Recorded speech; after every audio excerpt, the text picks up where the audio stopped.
Now that we have our ship in the screen, I need to put some background, and like this is in the space, I'm gonna start creating these stars, right? Those will be scrolling from right to left to give the illusion of movement. So to make that, I'm gonna add a constant here, and the constants in TypeScript are with this keyword. It's the read only, and I'm gonna call it star number in capital letters because that's a constant. So I will put 15, and then I will create the stars, which is mesh array, right? And the array is initialized by this empty array. So this is ready to set the indexes of the array. Now that we have that, I'm going to create a new method at the end called set store field.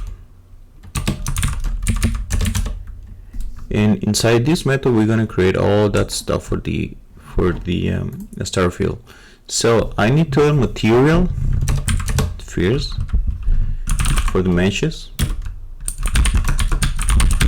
and I'm going to call it star material. It's just a standard material that we saw in the previous game. And I'm going to call it star material.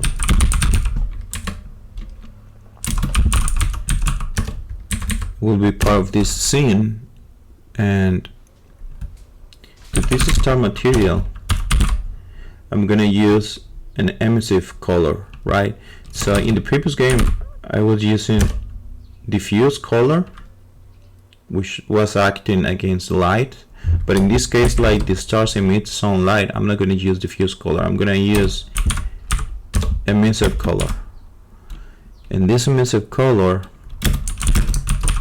is new color 3, and it will be a white color, right?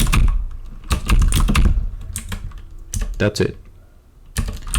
Now I'm going to create a 4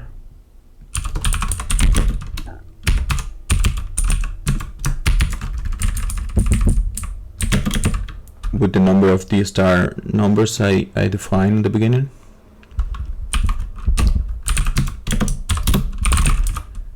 Well, this is our numbers less than the number I defined in the constant, and I'm gonna create every match for every index of the number, right? So this is what we need the for loop here. Count on a star, it's equal to the mesh builder create box, and this is the star ETX,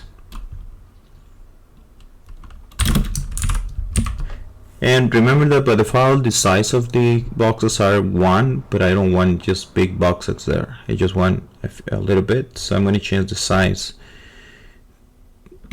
to be something smaller. I'm going to put 0.06, and of course I need to add this scene to the mesh builder. After that, I need to set the position of the star, because they need to be random in the screen. So, but to make this, I will need to use another function to give me random numbers. So I'm going to create the other function that I need.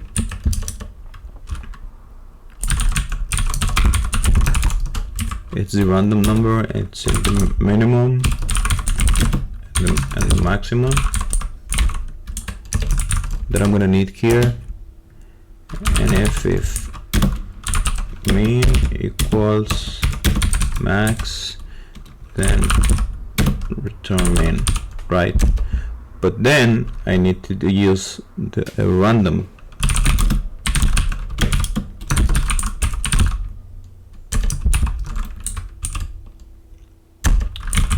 and then I'm going to return if the random by max less min plus min, it will return a number between the minimum and the maximum here. So with this function done, I'll go to set the position here,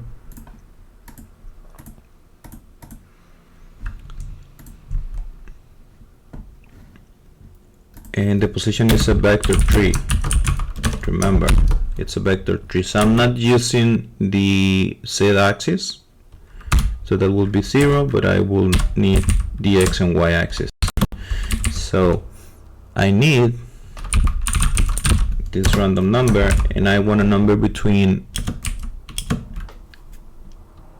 -8 and 8, which are the measures of the camera in the x-axis, like we saw in the previous video. And I also need to use this function, but not for the y-axis, and that will be 5, right?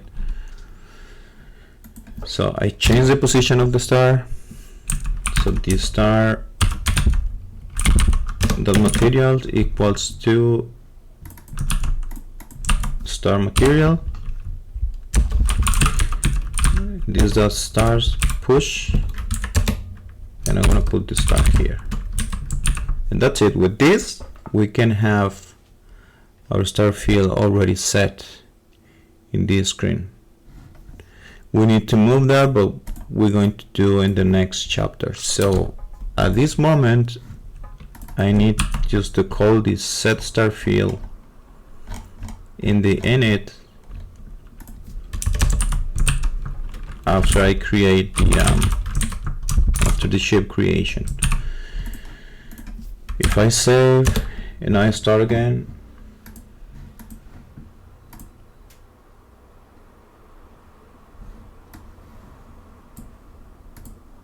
and if you refresh again your game, you can see now that we have a bunch of stars in the background with the ship. Nothing does have movement yet because we are not updating, or we are not using the render loop right now, the update method in the render loop. But we can now have our star background, so we need to make this scrolling, but that will be in the next video. Hey, thanks for watching, and if you have any suggestion or comment, just put it below. Thank you.